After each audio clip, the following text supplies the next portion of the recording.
하마스의 이스라엘 공격으로 시작된 전쟁을 앞에 두고 세계인들은 크게 두 진영으로 갈렸습니다. 한쪽은 팔레스타인을 지지하고 다른 한쪽은 이스라엘을 지지하죠. 아랍 이슬람 국가 시민 대부분은 팔레스타인을 지지하지만 비이슬람 국가에서는 아무래도 이스라엘 편을 드는 사람이 많습니다. 물론 비이슬람 국가에도 평소 팔레스타인을 지지해온 사람들이 있지만 이스라엘 팔레스타인 분쟁에서 팔레스타인이 약자로 보이기 때문에 동정심에서 그 편을 들었던 경우가 대부분이라고 할 수 있습니다. 하지만 그들조차도 민간인과 어린이 그리고 외국인까지 학살하는 하마스의 잔인성을 본 후에는 팔레스타인에 대한 지지를 철회하거나 지지의 목소리를 낮추고 있습니다. 그런데 예전부터 우리나라를 포함한 서구 비이슬람 국가의 어떤 경우에도 일관되게 팔레스타인을 지지해온 사람들이 있습니다. 우리나라나 서구에서 대개 좌파라고 불리는 사람들이 바로 그들입니다.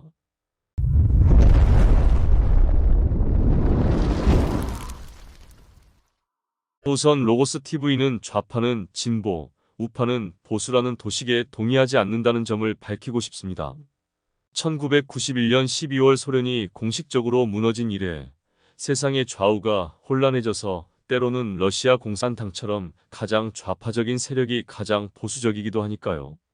물론 좌파와 우파가 전통적인 자신의 가치를 표명하고 옹호할 때도 많습니다.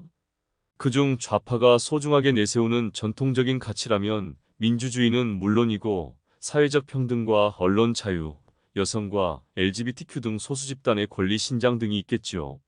물론 우파라고 해서 민주주의와 인권을 부정하지는 않지만 평등보다는 자유를 강조하고 특히 시장경제 체제에 대한 확고한 믿음을 내세우는 경향이 있습니다. 로고스 TV가 보기에 양쪽의 가치는 모두 일리가 있고 어느 한쪽이 다른 쪽보다 우월하지는 않습니다. 다만 어느 쪽이나 극단적인 사람들은 모두에게 해롭다고 생각합니다. 다시 말해 스탈린이나 마오쩌둥 같은 극좌파나 히틀러나 무솔리니 같은 극우파는 인류에게 크나큰 해악을 끼친 존재들이죠.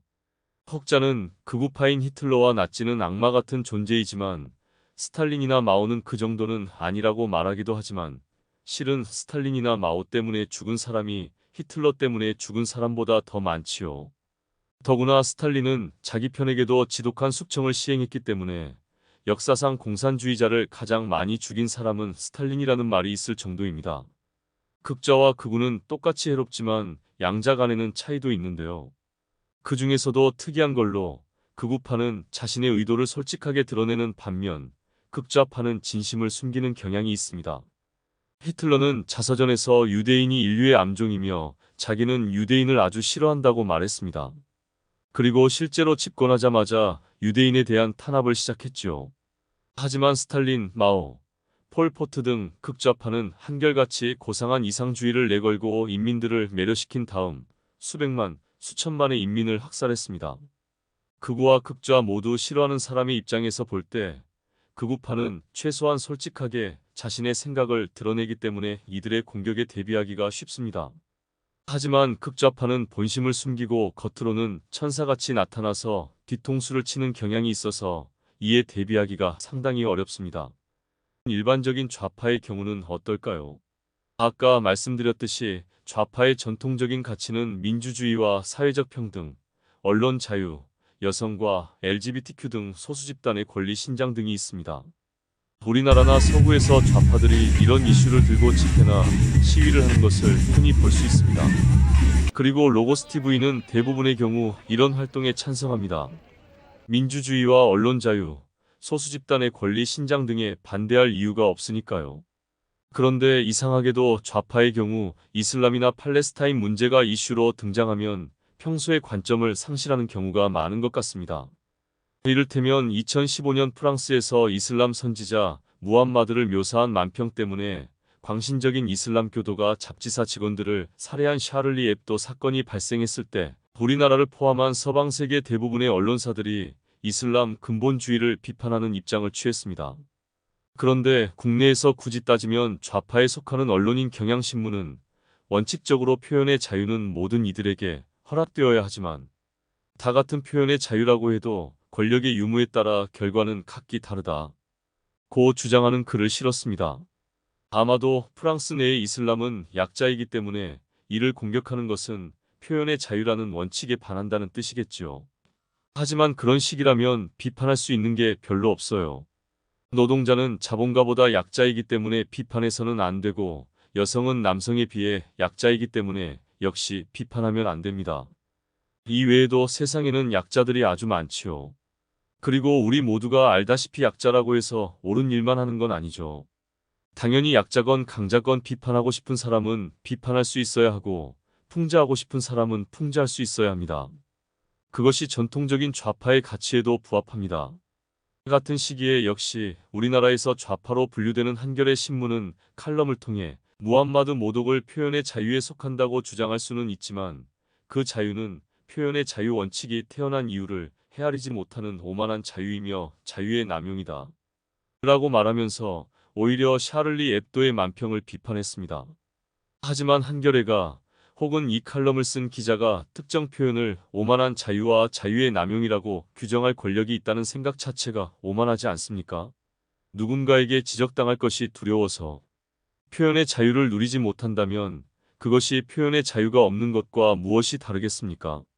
이미 말씀드렸듯이 민주주의와 인권을 강조하는 좌파들이 이슬람만 등장하면 목소리가 작아지는 것은 우리나라에 국한된 현상이 아닙니다. 이를테면 2001년 9.11 테러가 일어난 후 미국의 대표적인 좌파 지식인 노암 촘스키는 테러의 원인을 논하면서 오사마 빈 라덴 등의 이슬람 근본주의를 지적하기보다는 미국의 제국주의 정책을 비판하는 데 몰두했습니다. 그로부터 20년이 지난 지금 팔레스타인 가자 지구를 지배하는 정권이자 테러 집단인 하마스가 이스라엘을 기습 침공하여 천여 명의 이스라엘과 외국인 민간인을 무차별 살상하고 납치한 사건이 일어났습니다. 이에 이스라엘은 전쟁을 선언한 후 가자 지구를 폭격하고 지상전을 개시했지요. 지금도 예전과 비슷한 일이 벌어지고 있습니다.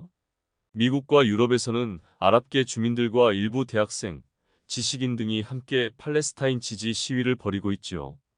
우리나라에도 노동자연대라는 이름의 단체와 한국의 이슬람이라는 단체가 지난 11일 서울 광화문 근처에서 팔레스타인을 지지하는 집회와 행진을 진행했습니다.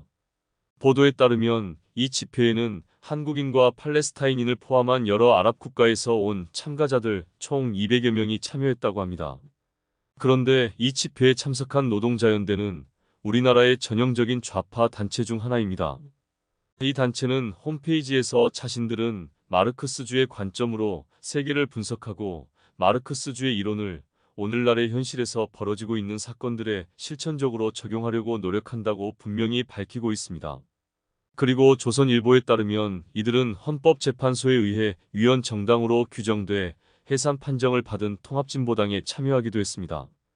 왜 이렇게 국내외의 좌파 인사와 단체는 이슬람이나 팔레스타인에게 우호적인 경향이 있는 걸까요? 앞서 말씀드렸듯이 국내외를 막론하고 좌파는 대개 인권과 자유, 소수 집단의 권리를 옹호합니다.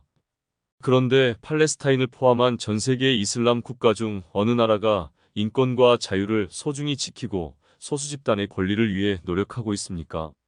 이라는 어린 여성이 히잡을 쓰지 않는다는 이유로 종교 경찰이 그녀를 불분한 끝에 살해했고 이에 대해 항의하는 수많은 시민들을 살해했습니다. 파키스탄에서는 신성 모독을 이유로 사형 등 중형을 선고하는 경우가 비일비재합니다. 수많은 이슬람 국가에서 여성은 2등 국민 취급을 받고 무슬림이 다른 종교로 개종할 경우 사형당할 수도 있습니다.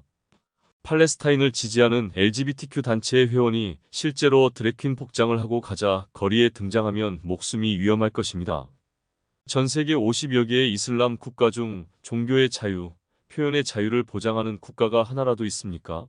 놀랍게도 하나도 없습니다. 이번에 이스라엘을 공격한 하마스도 가자 지구를 지배하는 근본주의 이슬람 집단입니다.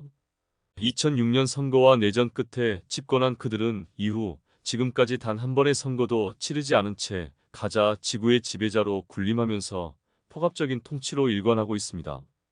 가자 지구 내에는 표현의 자유가 없는 것은 물론이고 하마스에 반대하는 사람은 잡혀가서 고문당하거나 재판 없이 처형되기도 합니다. 다시 말해 팔레스타인 가자 지구 역시 민주주의와는 거리가 먼 근본주의 폭력 집단이 지배하고 있다는 말입니다. 그럼에도 불구하고 전 세계의 수많은 좌파 단체, 명망가들이 모여서 이슬람 국가의 민주화 혹은 팔레스타인의 민주화를 위한 집회를 열었다는 소식을 듣기는 어렵습니다. 이 나라들이야말로 전 세계에서 인권 탄압이 가장 심하고 여성에 대한 차별이 가장 심하고 언론 탄압이 가장 심한 나라들인데 말이에요. 반면 중동에서 가장 민주주의가 잘 확립된 이스라엘을 비판하는 좌파 단체나 명망가는 너무도 많습니다. 물론 이스라엘도 비판할 게 있고 누구에게나 이스라엘을 비판할 권리는 있습니다. 그런데 왜 좌파 단체와 명망가들은 자신이 내세우는 가치에 걸맞지 않게 인권 탄압과 여성차별 문제가 심각한 수많은 이슬람 국가는 제외하고 그나마 중동에서 가장 민주적인 나라 이스라엘을 주로 비판하는 걸까요? 뭔가 불공평하지 않습니까? 전쟁에 대해 비평할 때도 마찬가지입니다. 시리아와 수단의 내전에서 민간인 100만 명이 죽어나가도 그에 대해 언급하는 좌파단체나 명망가는 별로 없습니다. 대신 팔레스타인 가자 지구에서 인간 방패를 앞세운 하마스를 겨냥한 미사일에 민간인 희생자 몇 명이 생기면 온 언론이 모두 나서서 보도하고 전 세계의 좌파 명망가들이 이스라엘의 잔인성을 비판하지요. 왜 그런 걸까요?